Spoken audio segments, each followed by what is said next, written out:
Thank you, Ginger. Appreciate it.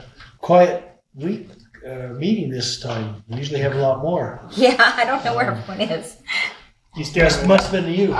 Hey! I'm Robert Hughes. I'm the broker owner of PMI Reno. I own PMI Reno, and we've been in business for about 9 years.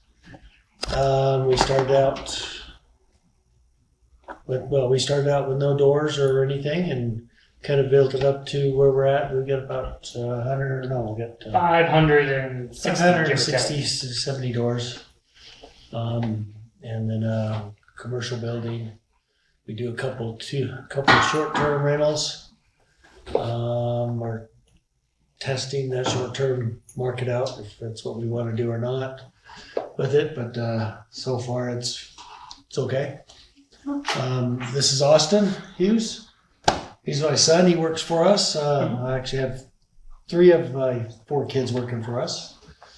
He's also a licensed agent and a property manager, and this will be his first presentation. So ask hard questions. Don't let him walk away feeling like it was easy. So we're gonna have to talk about this.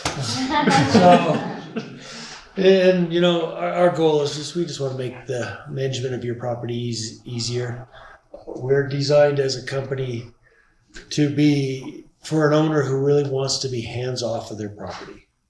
We have the procedures and everything there to let us take care of it and get things done and take that burden off there, so it's a true passive income for you. So tonight, I was thinking about some of the things to talk, because I always want to give some things that you can walk away with, something new that you didn't think about, or help us add more to what we talk about. But we just want to help you be successful in managing of your property. So there we go. So how many of you asked that question? That's your crystal ball. I don't know. It's supposed to be a gift. So he's supposed to be moving in his. I don't know what happened. Apparently it didn't work. So, but yeah, my crystal ball is a little fuzzy because I can't tell you exactly what the market's doing, because it's definitely different. But I can kind of go through a couple things here, just kind of talk about what we see. And a lot of this information I pulled just comes from the report that I provide here for you guys to take a look at. So I just want to kind of go through what's on that report a little bit, and by all means share what you're seeing, because I think your crystal ball is probably as fuzzy as mine. But as we talk, I think we can kind of share ideas and maybe clear our crystal balls up a little bit more. So one thing good that I have not seen in many months is all green arrows where rents are creeping up. Usually by this time they're all green, and usually by 2 months ago we're seeing all green and rents are creeping up. We have not seen that quite this year. Things have started slow, but that's a good sign. But it's also summertime. People are moving. There's a lot more demand on the market. So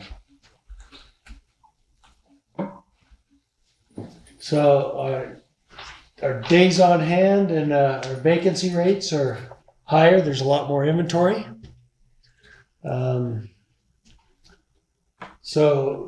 But that trend is, well, actually the vacancy rate's coming down. But the days on market is staying about the same as it was last year. Meaning rental market? Rental market, not sales. When you say vacancy, are you talking 1 to 4 units? Are you talking 5 to 50 units? Are you talking 100 to 500 units? What are you using for that vacancy number? This I pull from a report that a company I pull reports from, and they put out the numbers, and right now vacancy's sitting between about 4. Their numbers put it about 4.5 to 5. So averaged against all units. All units, all vacancy But they're rental. comparing SFRs and 500 unit complexes? Mm-hmm. Yeah, it's just it's a full market vacancy. You'll see that if you were to split it up, what research I've seen, Single family homes probably down in that lower range. Multifamily, the vacancy rates are higher. There's a lot more inventory out there, and they're sitting on the market a little longer. Much more price sensitive than the single family home. When you go back to those green arrows, you're getting a lot of those green arrows and the increases of rent. Not so much from the multifamily, but you're getting it more from the single family, which there's a lot less inventory and things have turning a little bit better. So, and then again, their data, you're talking about the rental saturation. It's about 40% according to rent range. Census has got a lot less. Probably those numbers are probably going to sit closer to about, my guess, with the no solid data back in, I think they're probably sitting about 35%, I think, if not a little bit more. And I think you're going to see those because of the housing market, which Ginger can answer a lot more, or realtors, you can answer a lot more. With interest rates, people can't afford to buy houses as well as they used to, but they still need a place to live. So that's helping keep the rental market a lot more solid. I can say that Reno is doing a lot better than some other markets because we don't have enough housing that we need, and our economy's a little bit more shield is what I've been reading compared to some other places. So here's just some trends, the same things that are on your report. You can kind of see where you see at the beginning of end of last year, beginning of this year, we had a definite dip in some of the different size units, especially the 1 bedroom. 3 bedrooms, a lot more flat to that, but it's still increased. So, but the dip with the 1 bedroom, you can kind of see that there's a lot of inventory in the multifamily, and there's definitely a drive pushed on price to go down on that. So there we go.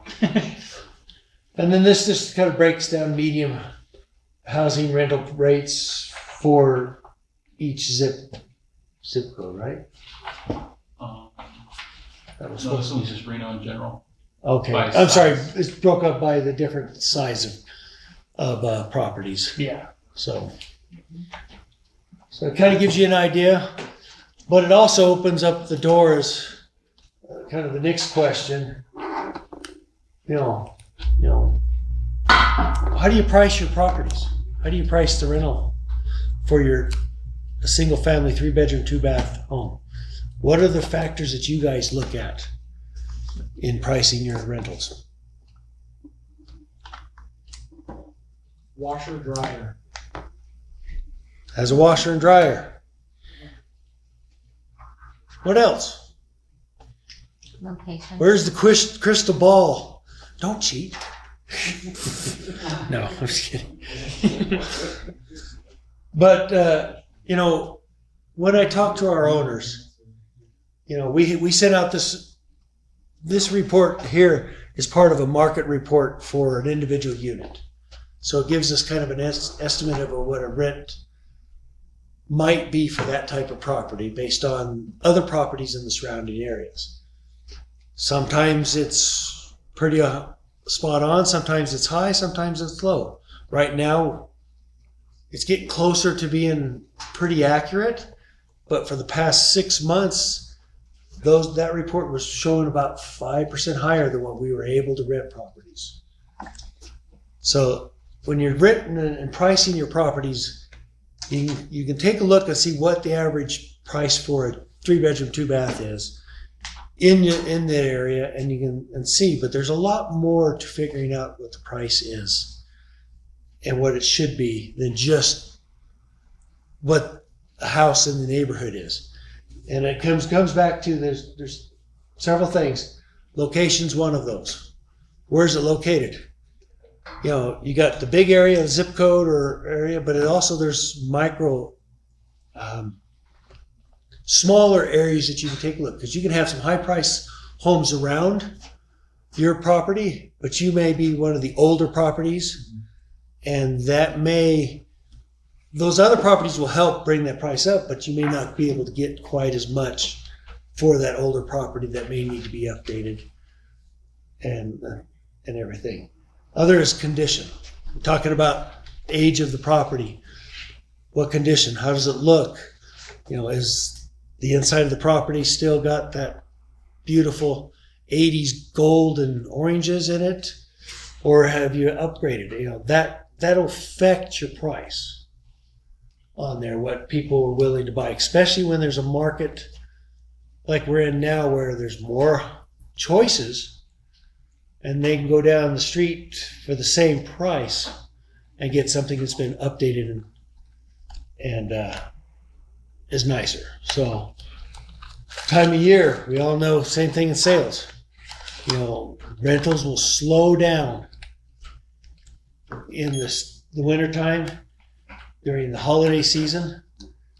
It just, naturally, what I've seen in the past 9 years we've been doing this is people move less in the wintertime and the inventory increases, which makes it even harder to rent your place, which if you want to get your properties rented, you have to back the prices off in the wintertime to get it rented, to get somebody in there.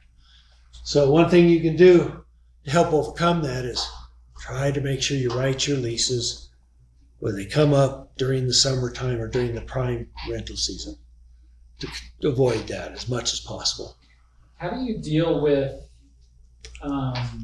because I completely agree, but the problem is if you get a winter eviction or something like that, do you do anything to then restructure that new February Yes. lease to make it like a 14-month lease or a 16-month lease or something, so that when it does come back around, that it's coming back in a prime season? Yeah. So sometimes your situation you're describing, you got to evict somebody, or they get a new job and they have to move out, or whatever the reason, and they move out. You still got to get somebody placed. There's options that you can do. What we do, we'll either write a shorter lease and renew in the summertime, bump the rent. We'll write a 15 or 18 month lease to get that lease to expire during the prime season on that. So, and that's how you can't completely avoid it, but you got to be prepared for that and then write it to get it back into that prime lease. So, okay. Oh, and amenities. You know, when you're talking about pricing of your place, what kind of amenities it has? Washer and dryer for a small unit. We were talking, Jim and I were talking about studios that we have that have washer and dryers in them. That helps. Not that I'm a fan of pools and spas, but Yes. they are amenities. I advise against them just because they're a liability nightmare. But, you know, the size of the yard, how the landscape can be done, which kind of ties into curb appeal and making your property kind of pop and look good. Those help in renting it. Making sure that everything is ready in the property, that, you know, that everything functions and works and presents well, helps get your property rented better, which helps with being able to maximize the rent that you can charge. So I got an article that I had read a while back. If you want to scan that QR code, just kind of some ideas from, I think it's from apartments.com, not apartments. Some article is written, but I thought it was pretty good. If you wanted to scan that and take a look at that later. My first time trying to use QR codes in presentations, so hopefully it works for you. Because it's some strange website. Don't blame me if it doesn't. It's like, If it comes up to be some interesting website. I'm not sure what happened, but it most likely won't. So, anyway, so the other question we get is, how fast will it rent? You know, unfortunately, sometimes we get a lot of unreasonable expectations, thinking that places can get rented in a week or two. It's happened, don't get me wrong. Yeah. But it's not likely. But when it comes right down to it, how fast your property rents will depend on those things we've talked about and the price of the rent. Every property will rent if the price is right. Every property, if you list it for $7, it's going to rent. It could be some of the hole in the walls properties that Mitch and James have bought before they fixed them up. Will rent for any price, right? As low as you want. Yeah. So, but the idea is we want to maximize what we make and what we do. So we've got to do some things there and take a look at that. But the key things is how fast will it rent? It just depends. It depends on the condition of the property. It depends on the location. It depends on how many other properties like yours are out there, what they're priced. And you got to do your homework to take a look and see what it is.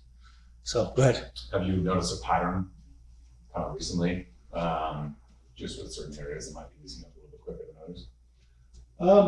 I know the closer you get into around the McCarran loop and inside the loop, those properties lease a little bit quicker.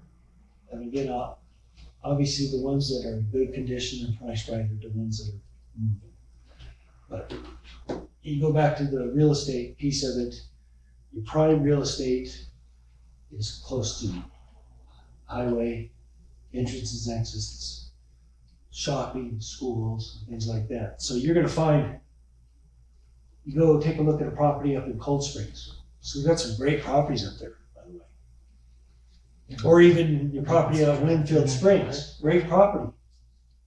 Little bit less desirable area because of the traffic to get to it.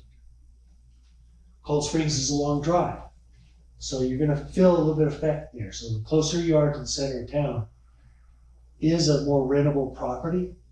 Admittedly, those properties rent, and they will rent, but it sometimes affects the rental price.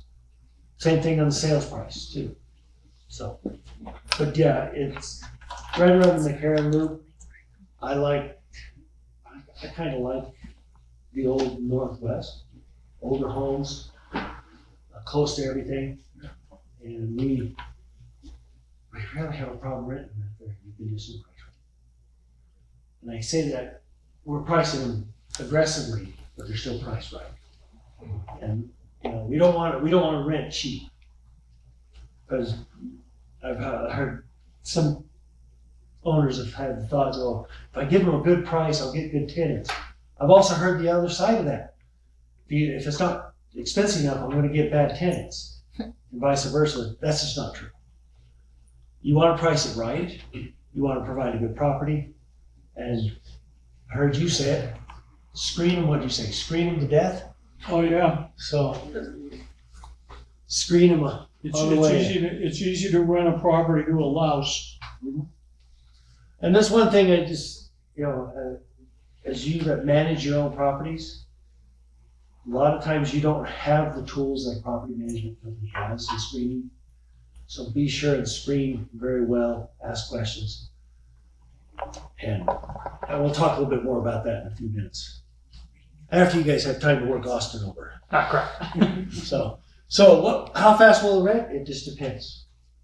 What our strategy is, we'll start on the higher end, because if we get the higher rate, we all win. But if it's not getting the showings, the leads, the application in that funnel to a approvable tenant, we're going to back that price off until we start seeing the action.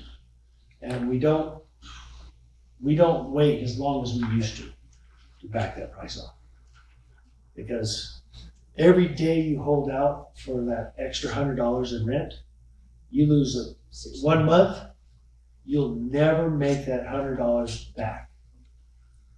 So it's better to get a person in there, have a cash flow coming into your property, than having it sitting out holding for that just an extra little bit.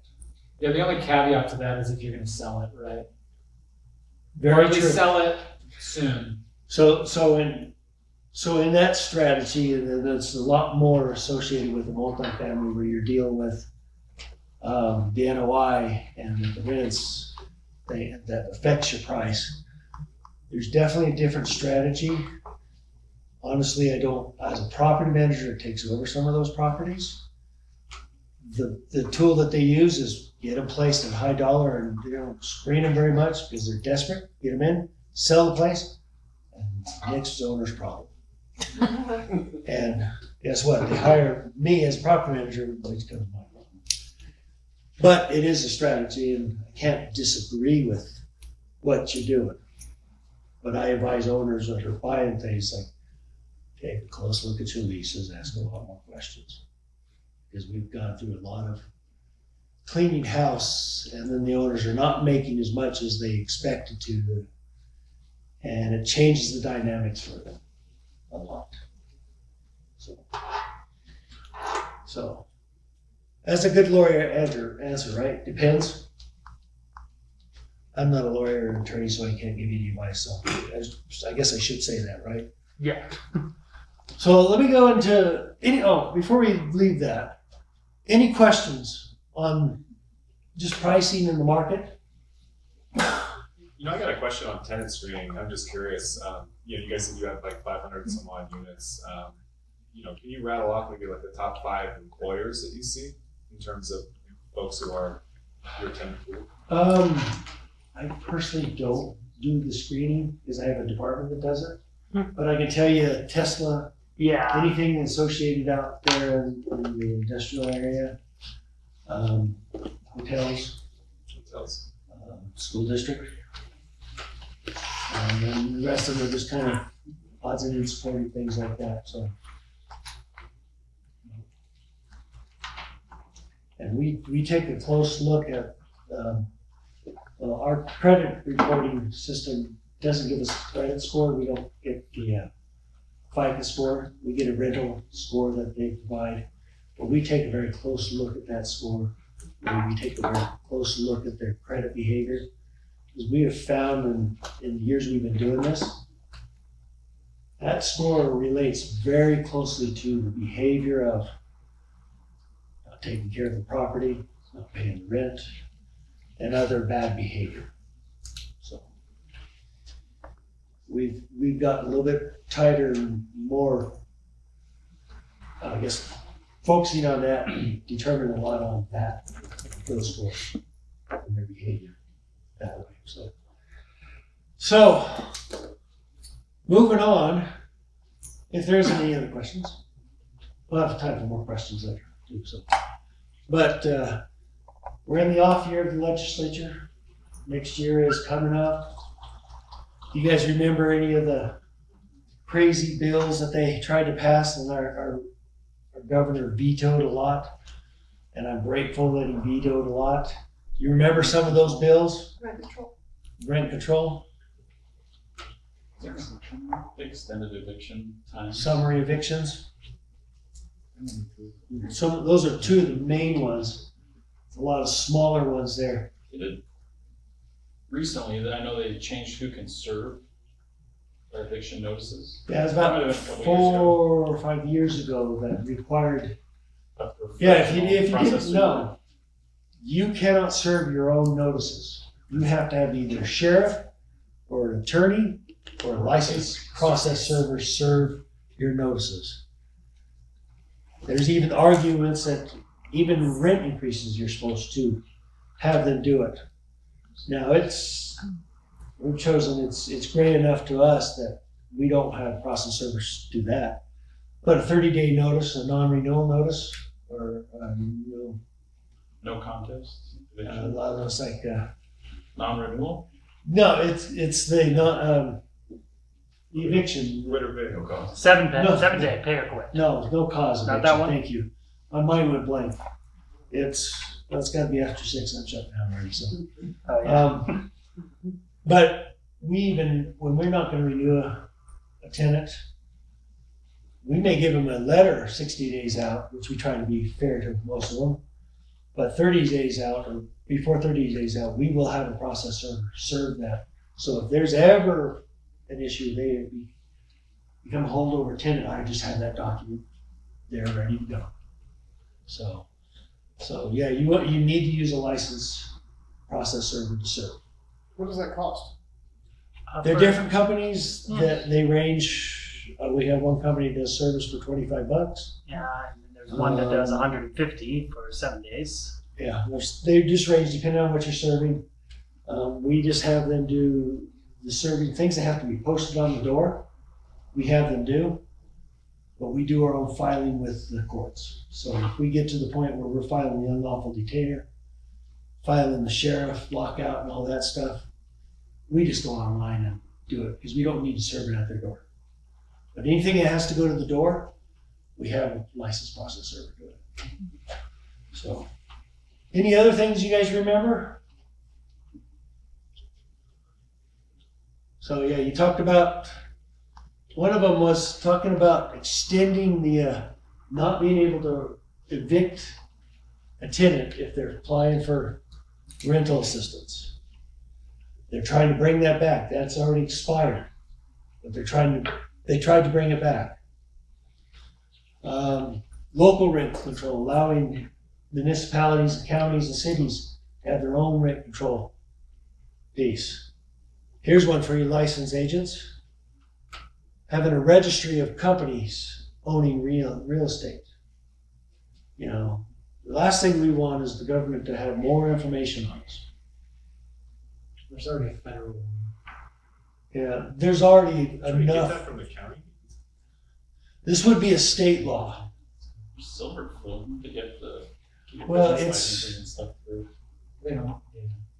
Yeah, it's, You have to get, what do we get the business license? see, on Silver Flume, you're registered as a It's business, a state business. Yeah, so But- that- they don't know what you own unless they do really not search. specifically, but you The do tell county- them your what is it, NAIC or whatever number that associates with what type of business you're running, so they know that you're running a Real estate. real estate. Well, and this one wasn't talked about as much, but all that information is already out there.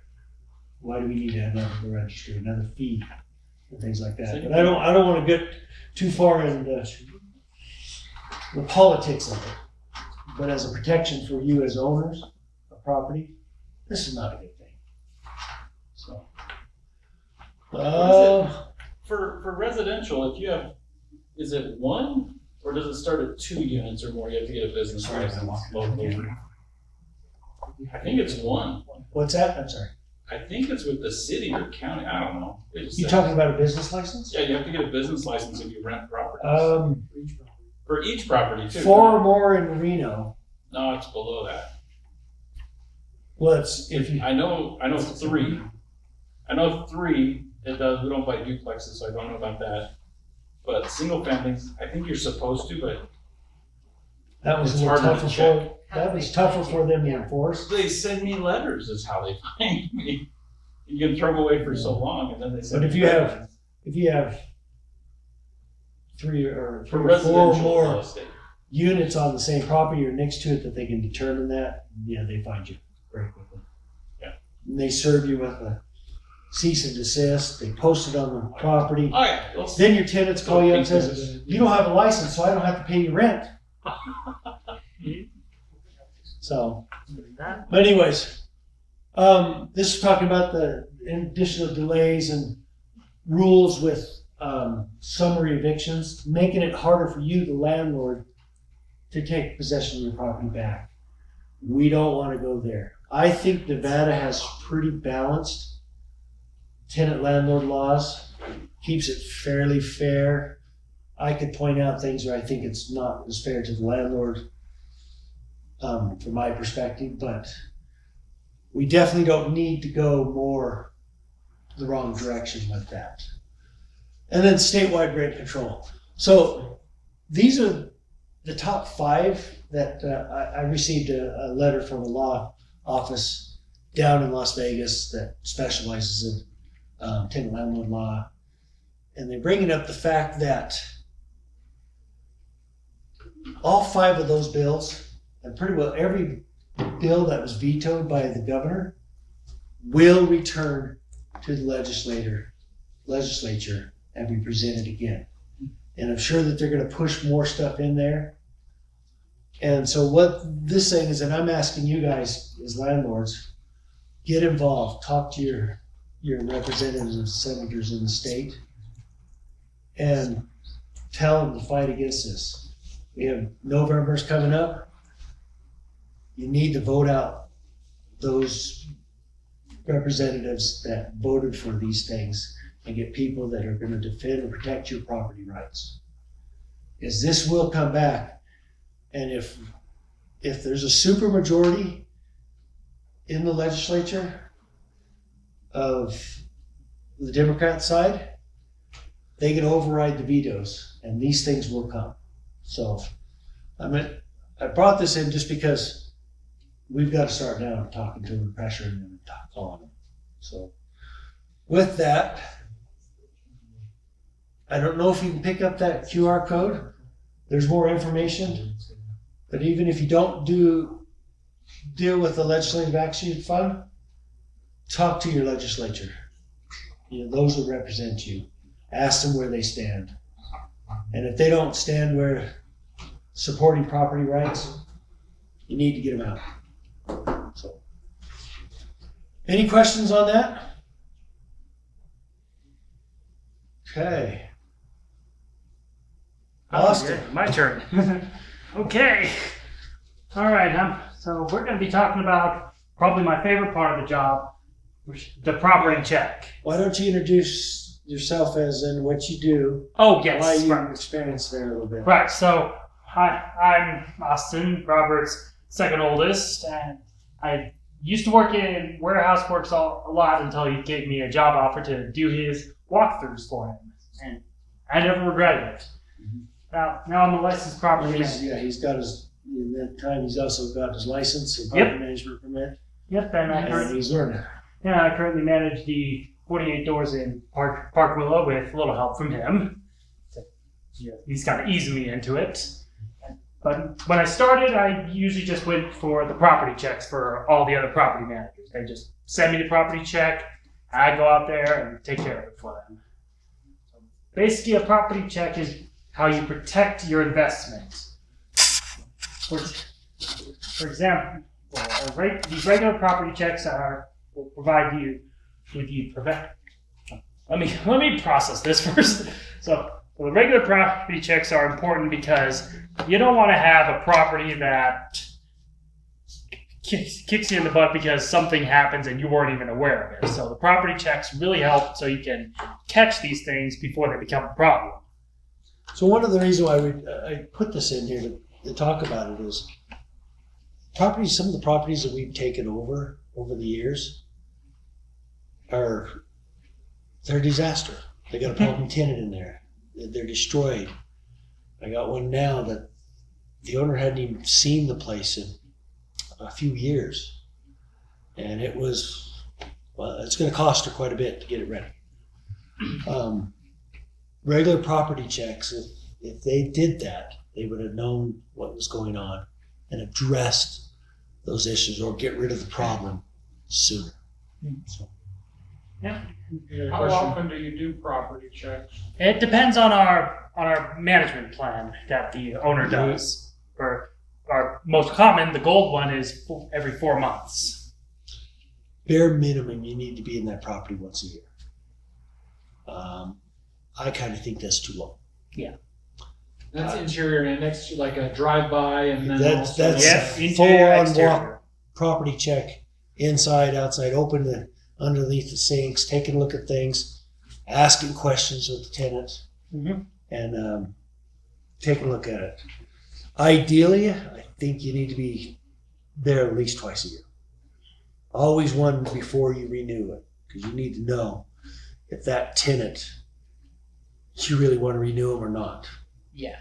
So Helps get rid of the destructive tenants and also helps you with preventative maintenance, finding something that will need to be fixed before it gets worse.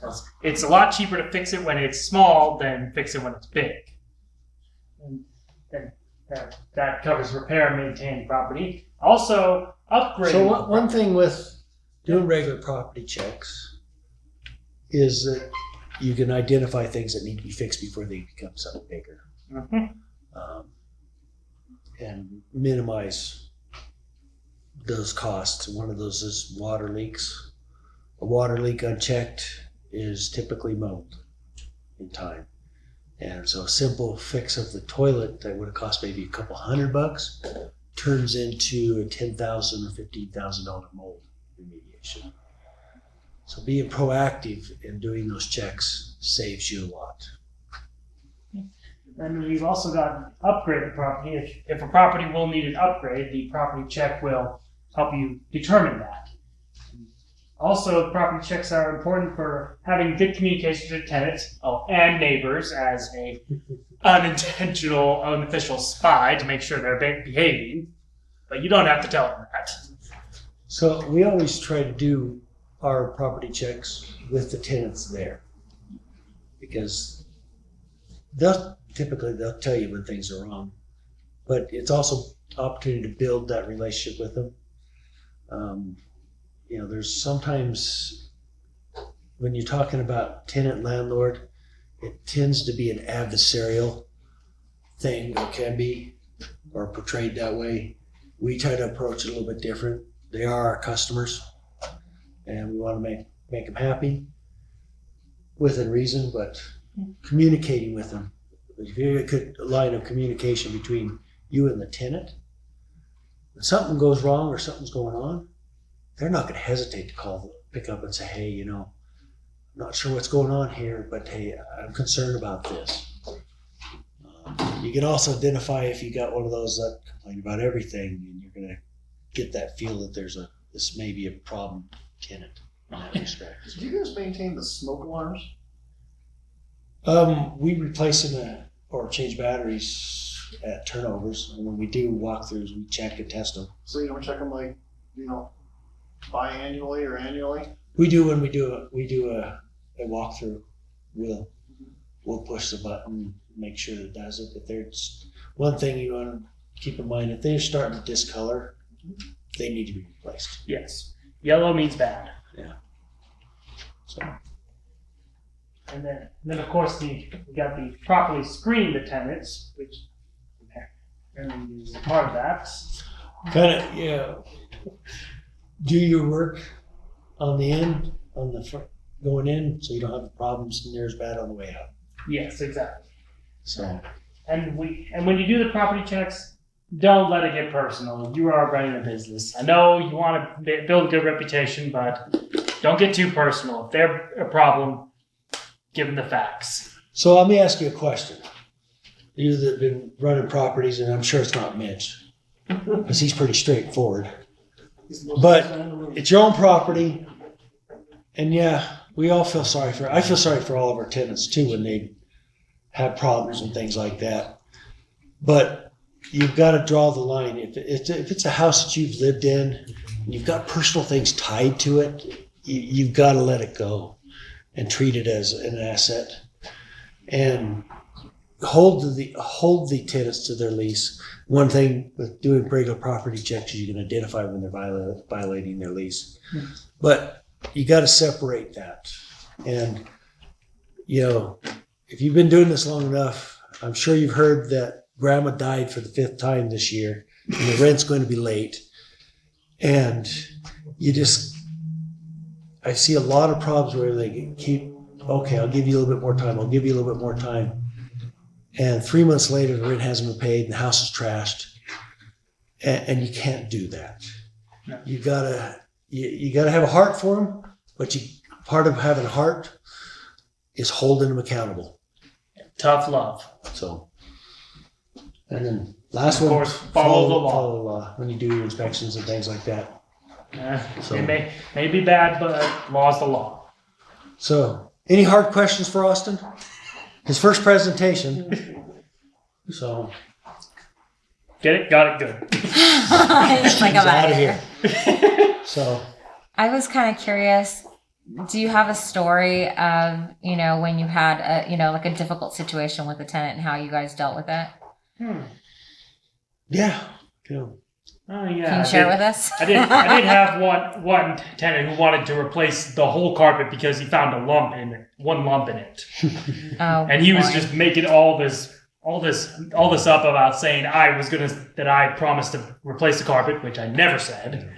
So when I saw that, I'm like, okay, I'm ignoring this guy. He is being a a-hole. Yeah.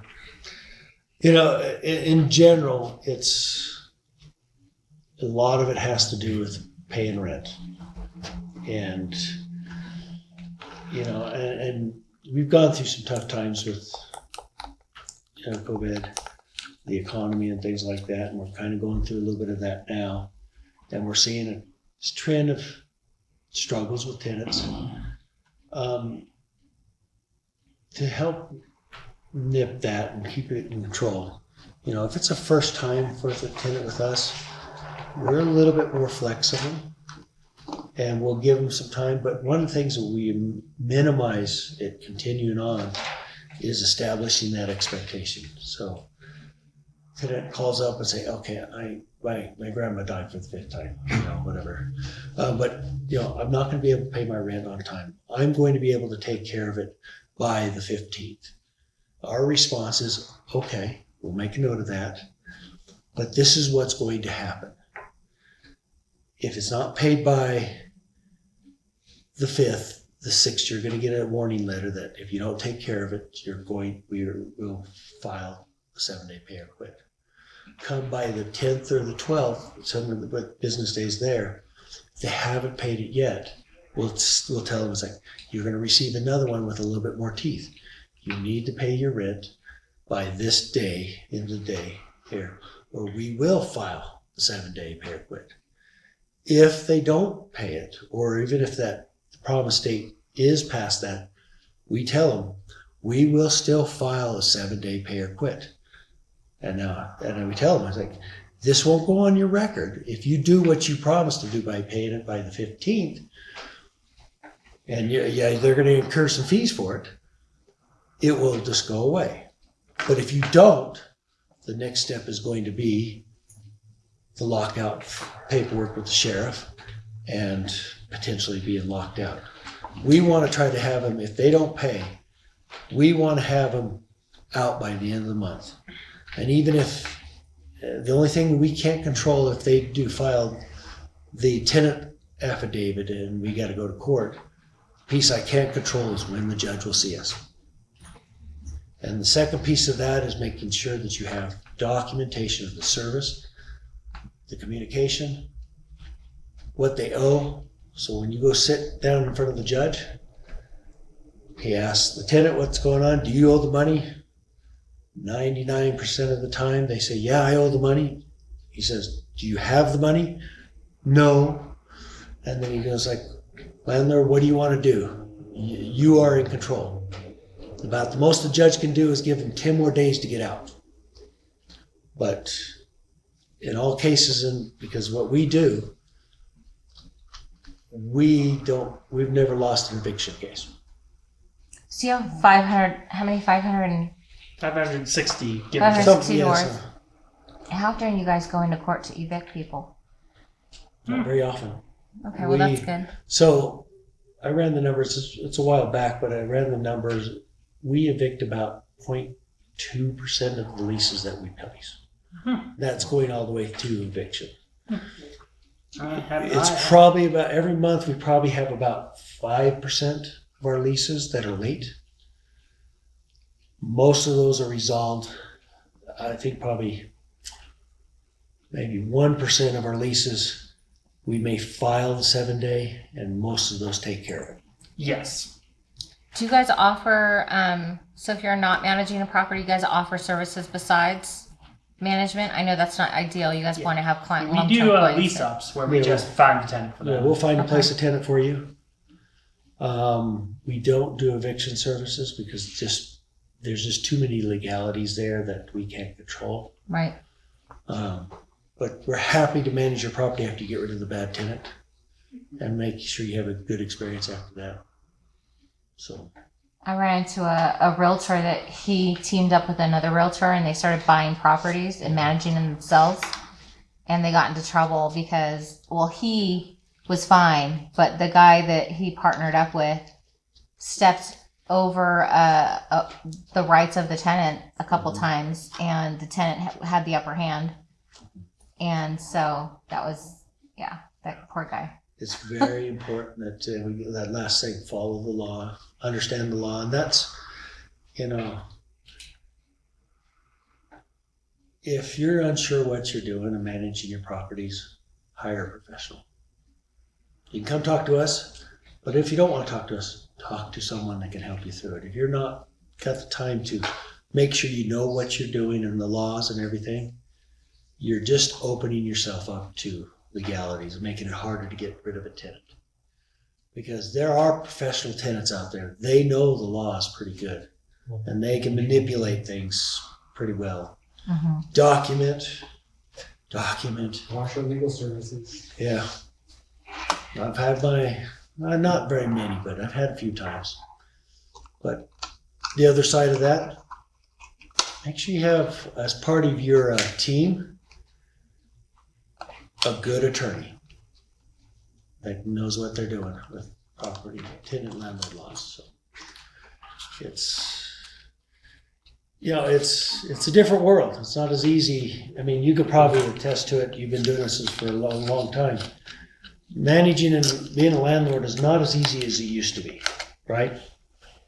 There's a lot of In laws. some ways, it's easier though. Yeah. You get a credit report over your computer, just sitting at your desk. The technology is great, but I was referring to more of the laws, the regulations, and the things, and not to be negative. Society is a different society than it was 20 years ago. So, anyway, any other questions? Actually, we'll wrap it up, and then you can ask questions. Yeah. So, our goals, and it's also your goals. There's two main goals in managing your property. There it goes. Protect your asset and your ass and maximize your income. It's a fine balancing act, but those are two main things that you need to focus on in taking care of your property. And this gift works. So, that's because it was originally there. I don't know what I did with the ones I put in today. So I put in a few fun gifts over the years of my presentations, haven't I? Any questions?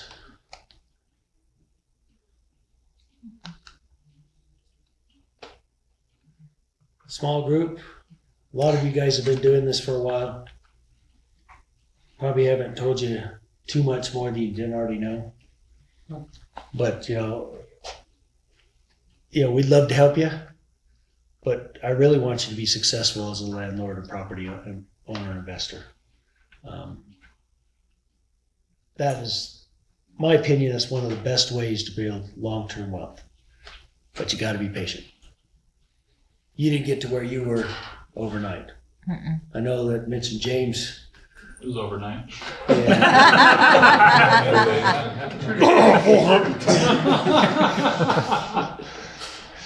No, but where you are now compared to where you were 4 or 5 years ago, Yeah, it's a lot different. 100%. Yeah. John, I